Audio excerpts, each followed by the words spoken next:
بسم الله الرحمن الرحيم. يا أيها الناس اعبدوا ربكم الذي خلقكم والذين من قبلكم لعلكم تتقون. الذي جعل لكم الأرض فراشا والسماء بناء وأنزل من السماء ماء فأخرج به من الثمرات رزقا لكم فلا تجعلوا لله أندادا وأنتم تعلمون.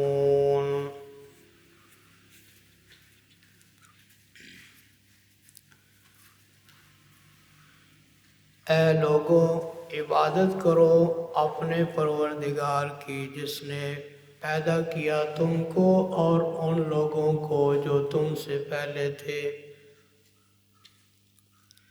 تاکہ تم پرہیزگار بن جاؤ. جس نے بنایا تمہارے لیے زمین کو بچھونا اور آسمان کو چھت، اور نازل کیا آسمان سے پانی، پھر نکالا اس کے ذریعے پھلوں میں سے رزق تمہارے لیے. سو نہ بناؤ اللہ کے لیے شریک اور تم علم رکھتے ہو. صدق اللہ العظیم. آج 14 نومبر ہے اور قرآن مجید کا ہمارا 9واں سبق ہے. سورہ بقرہ کی آیت نمبر 21 اور 22 آج کا موضوع ہے.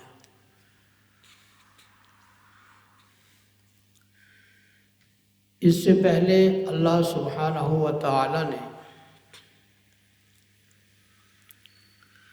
تمام دنیا میں بسنے والے انسانوں کے 3 گروہوں کا تذکرہ فرمایا ہے. ایک وہ جو کامیاب ہونے والے ہیں اور 2 جو ناکام ہونے والے ہیں. کامیاب ہونے والوں کی صفات بیان فرمائی اور ان کا انجام بیان فرمایا. ناکام ہونے والے 2 گروہ ہیں، ایک کافروں کا ہے، ایک منافقوں کا ہے. کافر وہ ہیں جو اعلانیہ اسلام کے دشمن ہیں، اور منافق وہ ہیں کہ جن کے دلوں میں کفر ہے اور زبان سے اسلام کا اظہار کرتے ہیں.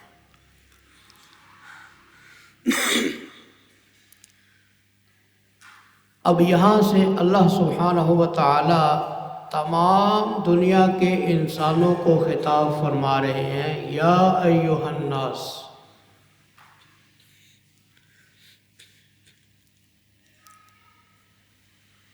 الناس جمع ہے انسان کی. اے انسانوں،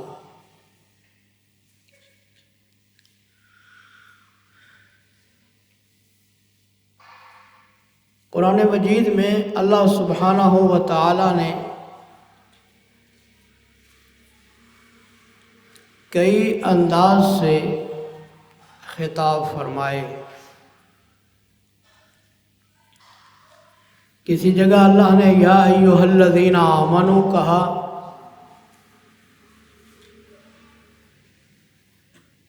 کسی جگہ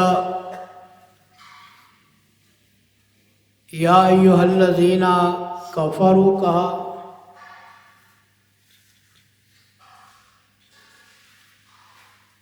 کہیں اللہ سبحانہ و تعالی نے جنوں اور انسانوں دونوں کو جمع کیا، یا معاشر الجن والانس۔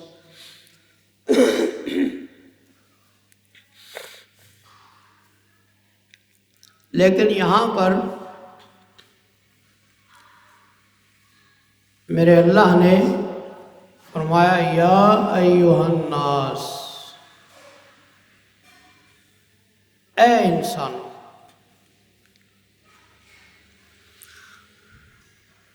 گویا اللہ تعالیٰ مجھے اور آپ کو خطاب کر رہے ہیں، کیونکہ ہم انسان ہیں۔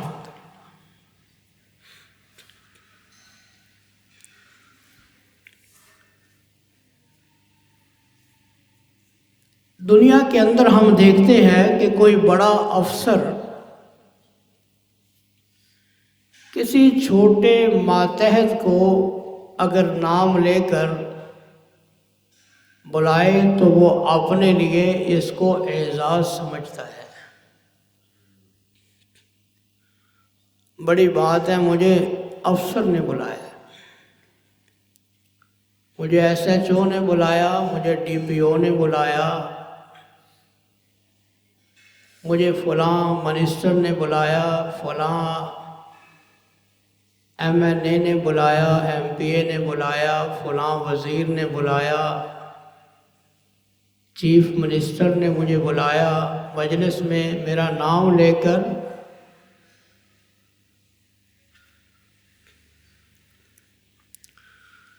گویا اگر بڑا چھوٹے کو براہ راست خطاب کرے تو وہ اپنے لیے اعزاز سمجھتا ہے۔ تو اس انسان کی عظمت کا کیا کہنا کہ جس کو پوری کائنات کا بادشاہ خطاب کرے۔ یا ایھا الناس، یہ غور کریں خطاب کرنے والا کون ہے؟ اللہ سبحانہ و تعالیٰ براہ راست ہمیں خطاب کر رہے ہیں، یا ایھا الناس۔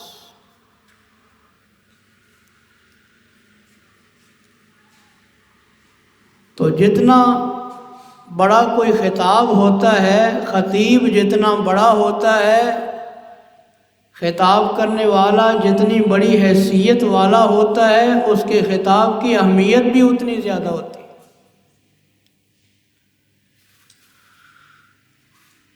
تو بندوں کو، انسانوں کو غور کرنا چاہیے کہ ہمارا بادشاہ، ہمارا خالق اور مالک جب ہمیں بلا رہا ہے تو وہ ہمیں کیا کہتا ہے، ہمیں اس کی بات سننی چاہیے۔ فرمایا یا ایھا الناس، اے انسانوں، اعبدوا ربکم، اپنے رب کی عبادت کرو۔ اس میں کافر بھی آ گئے، اس میں منافق بھی آ گئے، اس میں مسلمان بھی آ گئے، یا ایھا الناس۔ اور حکم کیا دیا جا رہا ہے؟ عبادت کرو۔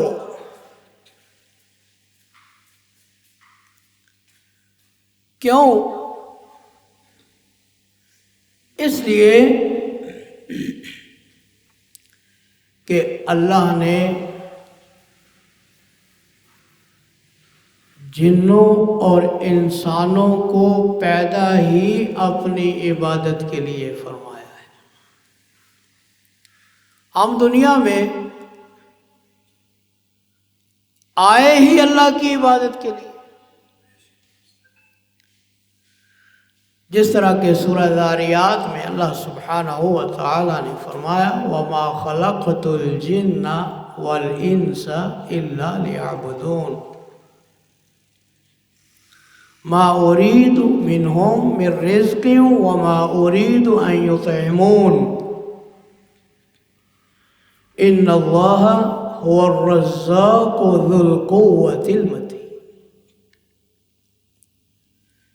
فرمایا میں نے جنوں اور انسانوں کو صرف اس لیے پیدا کیا تاکہ وہ میری عبادت کرے۔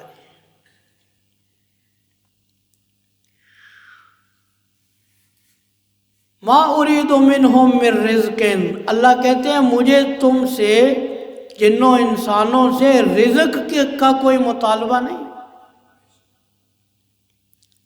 وما اريد ان يطعمون، اور میں تم سے یہ بھی نہیں مانگتا کہ تم کما کے مجھے کھلاؤ،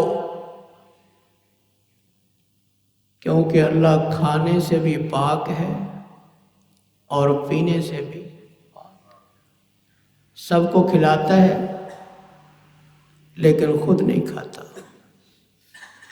ان اللہ هو الرزاق ذو القوۃ المتین، فرمایا اللہ تو خود رزاق ہے، اس کو رزق کی ضرورت نہیں، وہ تو خود رزق تقسیم کرتا ہے۔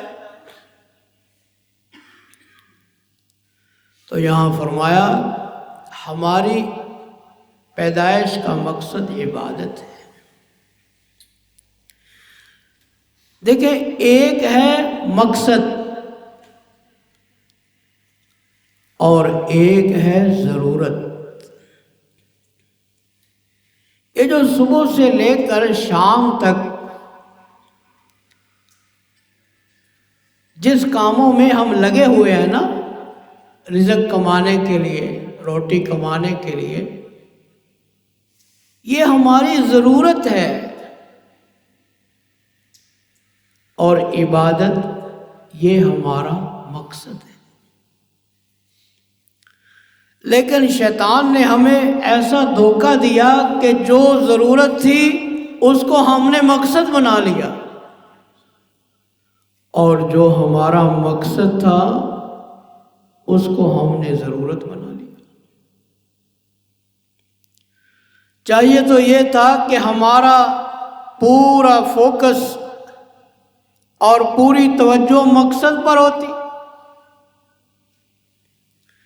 کیونکہ یہ جو رزق ہے، جو ہماری ضرورت ہے،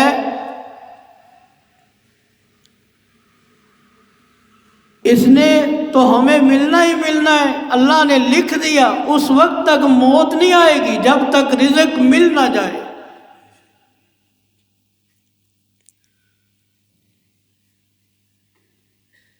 اس لیے کہتے ہیں کہ دنیا بقدر قسمت ہے اور آخرت بقدر محنت ہے۔ دنیا کے لیے ہم جتنی بھی محنت کر لیں، جتنی بھی کوشش کر لیں، اس سے زیادہ ہم کبھی بھی حاصل نہیں کر سکتے جتنا اللہ نے لکھ دیا ہے، اور اس وقت تک موت بھی نہیں آئے گی جب تک اتنا مل نہ جائے جتنا اللہ نے لکھا ہے۔ لیکن جو ہمارا مقصد تھا، جو عبادت جس کے لیے اللہ نے ہمیں دنیا میں بھیجا تھا، جس پر ہماری آخرت کی کامیابی کا دار و مدار تھا، اس کو ہم نے صرف ضرورت کے لیے، اس لیے سب سے پہلے اللہ نے تمام دنیا کے انسانوں کو مخاطب کر کے جو حکم دیا وہ یہ تھا، اعبدوا ربکم، اپنے رب کی عبادت کرو، جس کام کے لیے میں نے بھیجا ہے وہ کام کرو۔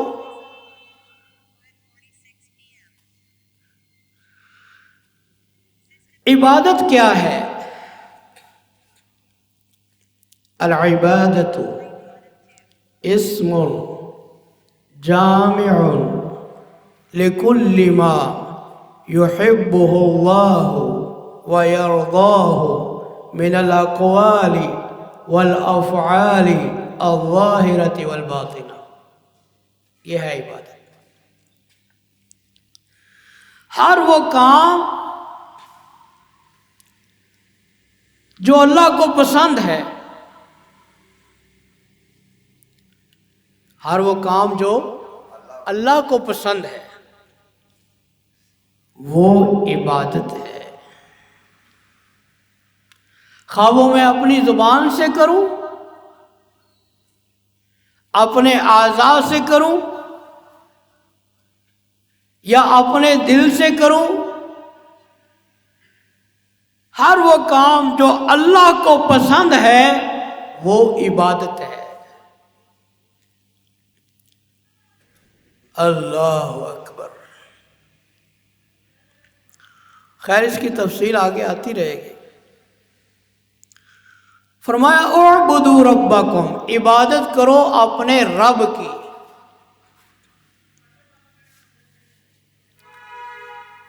یہاں پر اللہ تعالیٰ نے یہ جو فرمایا ہے اعبدوا ربکم، عبادت کرو اپنے رب کی، یہاں ایک تو یہ پتہ چلتا ہے کہ اللہ عبادت کا حکم دے رہا ہے کہ ہم نے کس کی عبادت کرنی ہے،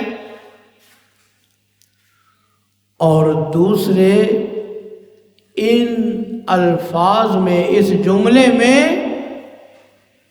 اللہ عبادت کی دلیل بھی دے رہا ہے کہ تم نے اس اللہ کی عبادت کیوں کرنی ہے، وہ عبادت کے لائق کیوں ہے، اس لیے کہ ربکم، وہ تمہارا رب ہے، وہ تمہارا رب ہے، تمہارا مالک ہے، تمہارا خالق ہے۔ اب سوچنا چاہیے کہ دنیا میں جو لوگ اللہ کو چھوڑ کر مخلوق کی عبادت کرتے ہیں، جس کی وہ عبادت کرتے ہیں، کیا وہ ان کا رب ہے؟ عبادت کے لائق وہ ہوتا ہے جو رب ہوتا ہے، رب ہے وہ۔ اسی لیے جب میں اور آپ دنیا میں نہیں آئے تھے، جب آدم کے علاوہ کوئی انسان بھی دنیا میں نہیں آیا تھا، تو اللہ سبحانہ و تعالی نے دنیا میں آنے والے تمام انسانوں سے وعدہ لیا تھا، ان کی روحوں کو جمع کر کے، ارواح کو، اور وعدہ کس لفظ سے لیا تھا؟ الست بربکم، کیا میں تمہارا رب نہیں؟ اور سب نے کہا تھا بلا، کیوں نہیں، اللہ آپ ہی ہمارے رب۔ دنیا میں آنے والے کافروں نے بھی، یہود و نصارہ نے بھی، بت پرستوں نے بھی، غیر اللہ کی عبادت کرنے والوں نے بھی، سب نے کہا تھا اللہ کیوں نہیں، آپ ہی ہمارے رب ہیں۔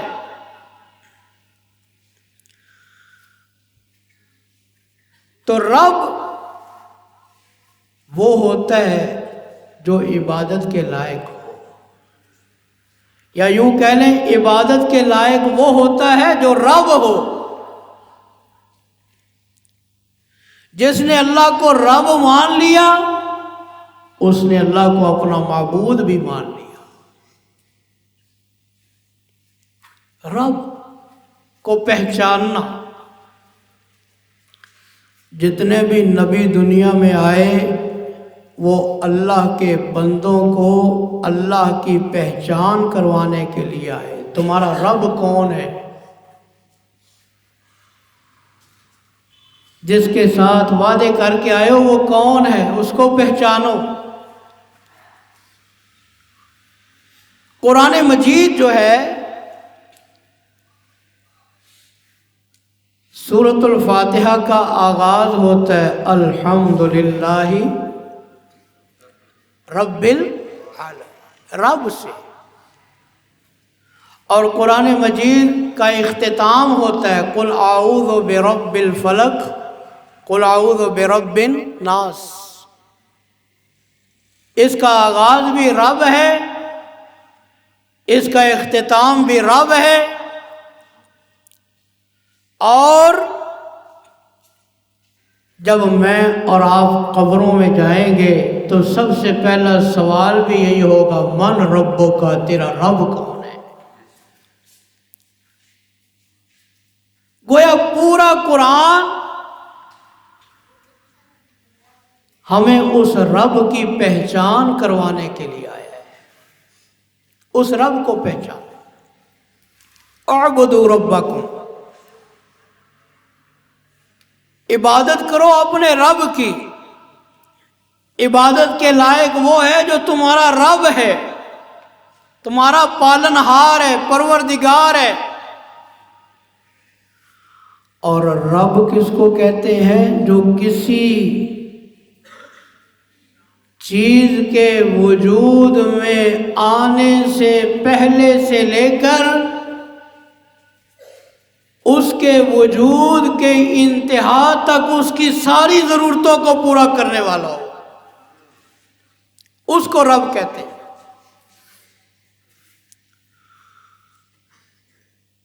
وہ رب ہے۔ ابھی انسان دنیا میں نہیں آیا، ابھی شکم مادر میں ہے۔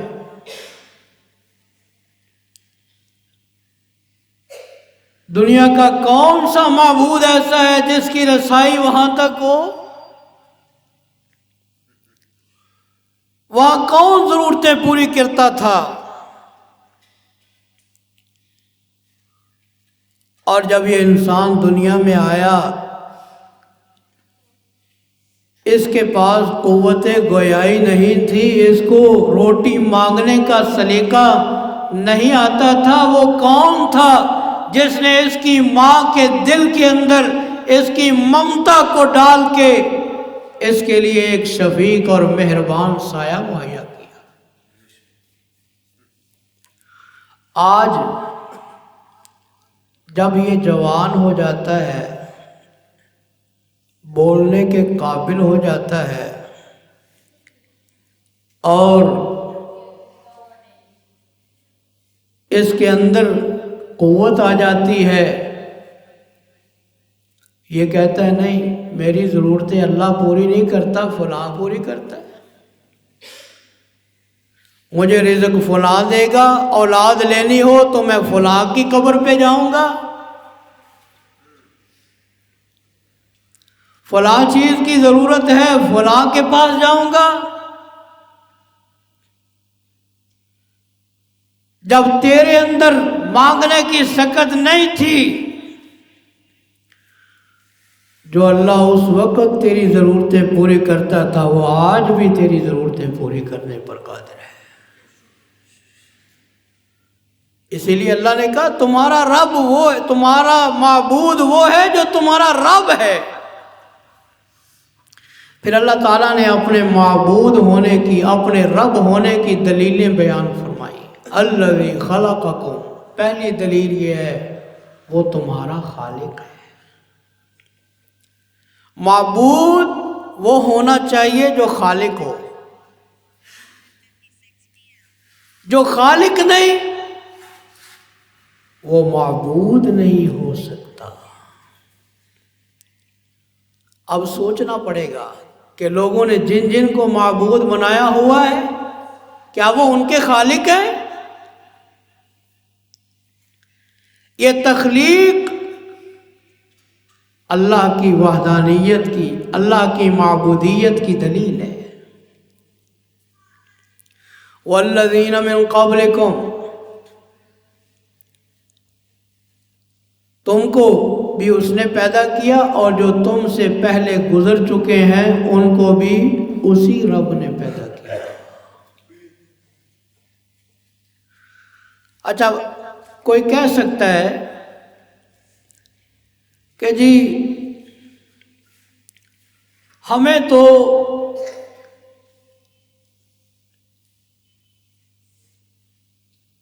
جب ہم دنیا میں آئے تو ہمارے ماں باپ فلاں قبر سے ہمیں فیض ملا ہے۔ عجیب بات ہے، عجیب بات ہے، دیتا اللہ ہے اور نام رکھتا ہے پیراں دیتا۔ دیتا کون ہے؟ کہتے ہیں فلاں نے دیا. تو ان سے پوچھا جائے والذین من قبلکم، چلو تمہیں تو پیروں نے دے دیا، جو تمہارے باپ دادے تھے ان کو کون دنیا میں لے کر آیا؟ اللہ کہتا ہے میں ایسا رب ہوں، صرف تم ہی نہیں، تم سے پہلے جو گزر چکے ہیں ان کو بھی میں نے پیدا کیا تھا. لعلکم تتقون. اور عبادت کا مقصد کیا ہے؟ تاکہ تمہارے اندر تقوی آ جائے، پرہیزگاری آ جائے. قرآن میں بار بار یہ تقوی کا لفظ آئے گا. سورہ بقرہ کے آغاز میں بھی آیا تھا نا، ھدی للمتقین. یہاں کا لعلکم تتقون. عبادت کا مقصد تقوی ہے. ہر عبادت کا مقصد روزہ ہے. اللہ کہتے ہیں یا ایھا الذین آمنوا کتب علیکم الصیام کما کتب علی الذین من قبلکم لعلکم تتقون. روزے کا مقصد تقوی ہے، قربانی کا مقصد تقوی ہے. کیوں؟ کہ اللہ تعالیٰ جنت کے بارے میں کہتے ہیں اعدت للمتقین، یہ جنت تیار ہی تقوی والوں کے لیے کی گئی ہے. آخرت میں کامیابی تقوی والوں کے لیے ہے. گویا اگر متقی بننا چاہتے ہو، تقوی والوں میں شامل ہونا چاہتے ہو، تو زیادہ سے زیادہ اللہ کی عبادت کرو. دو دلیلیں دی اللہ نے اپنے معبود ہونے کی، رب ہونے کی. پہلی دلیل تمہارا معبود اللہ اس لیے ہے کہ وہ تمہارا رب ہے. دوسری دلیل وہ تمہارا اور تمہارے پچھلوں کا خالق ہے. تیسری دلیل اللہ کہتے ہیں الذی جعل لکم الارض فراشا. اگر تمہیں اپنا معبود سمجھ میں نہیں آتا ہم نے کس کی عبادت کرنی ہے، تو جس زمین پہ تم رہتے ہو اس زمین کو ہی دیکھ لو. یہ زمین کیا اللہ نے بنائی ہے یا تمہارے معبودوں نے بنائی ہے؟ اتنی بڑی زمین اگر اللہ تعالیٰ چاہتا یہ زمین ناہموار ہوتی، اس کے اندر جگہ جگہ پر کھائیاں ہر جگہ پوری زمین پر ہوتی، کھڈے ہوتے، نوکیلی ہوتی، اس پر انسان رہ ہی نہیں سکتا تھا. وہ کون سی ذات ہے جس نے تمہارے رہنے کے قابل بنایا اس زمین کو؟ اس کے اندر راستے بنائے، اس کو تمہارے لیے پرسکون بنایا. اس زمین میں بیٹھ کر تمہیں سکون ملتا ہے،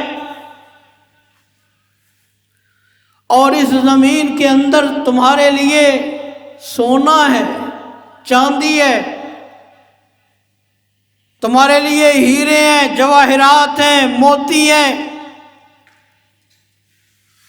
اس زمین کے اندر تمہارے لیے معدنیات ہیں، خزانوں سے بھری ہوئی زمین. یہ کس نے تمہیں عطا کی؟ کبھی غور کیا تم نے؟ اللہ، یہ زمین، اس کی خاصیتوں میں انسان غور کرے نا. یہ زمین اگر کسی چیز کو ختم کرنے پہ آئے، اس میں لوہے جیسی سخت چیز رکھ دو، کچھ دنوں کے اندر اس کو گلا کے ختم کر دے گا، ایسا ہی ہے۔ اور اسی زمین کے اندر ایک نرم سے نرم بیج کو، دانے کو ڈال دو، وہ اس کو ختم نہیں کرے گی، گل و گلزار بنا کے باہر نکال دے گی۔ یہ تاثیریں اس کے اندر کس نے پیدا کی؟ یہ سختی پہ آئے تو ہزاروں لاکھوں ٹن وزنی عمارتیں اس کی پشت پر کھڑی کر دو، وہ کھڑی رہتی ہیں۔ اور نرمی پہ آئے تو دان سے ذرات نکالنے والے خلال کے ساتھ اس کو کھودنا شروع کر دو، یہ کھودتی چلی جائے گی۔ یہ نرم بھی ہے، یہ سخت بھی ہے۔ اس کی پشت زندہ انسانوں کا مسکن ہے اور اس کا پیٹ مردہ انسانوں کی رہائش گاہ ہے۔ الذی جعل لکم الارض فراشا، تم نے اپنے معبود کو پہچانا ہی نہیں، تم نے اپنے رب کو پہچانا ہی نہیں، تم نے دنیا کی لیبارٹریاں کھنگالی، تم نے دنیا کی لائبریریاں کھنگالی، تم نے بڑے بڑے انسٹیٹیوٹس میں بڑی بڑی ڈگریاں حاصل کی، لیکن کاش تم اپنے معبود کو سمجھنے کے لیے اس کائنات کی کتاب کا بھی مطالعہ کر لیتے۔ یہ کائنات کھلی ہوئی کتاب ہے۔ اور میرے عزیز دوست اور بزرگوں، رب کو پہچاننے کے لیے، معبود کو پہچاننے کے لیے انسان کا پڑھا لکھا ہونا ضروری نہیں، انسان کے پاس ڈگریوں کا ہونا ضروری نہیں اللہ کو پہچاننے کے لیے، بہت زیادہ کتابوں کا کھنگالنا ضروری نہیں اللہ کو پہچاننے کے لیے، اس معبود کی معرفت کے لیے،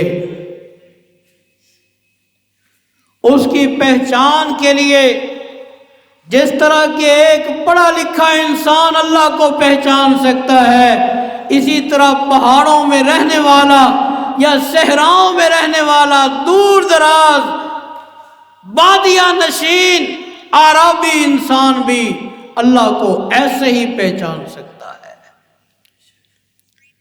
ہر جگہ پر اس کی قدرت کی نشانیاں بکھری ہوئی۔ الذی جعل لکم الارض فراشا، زمین پہ غور کرو،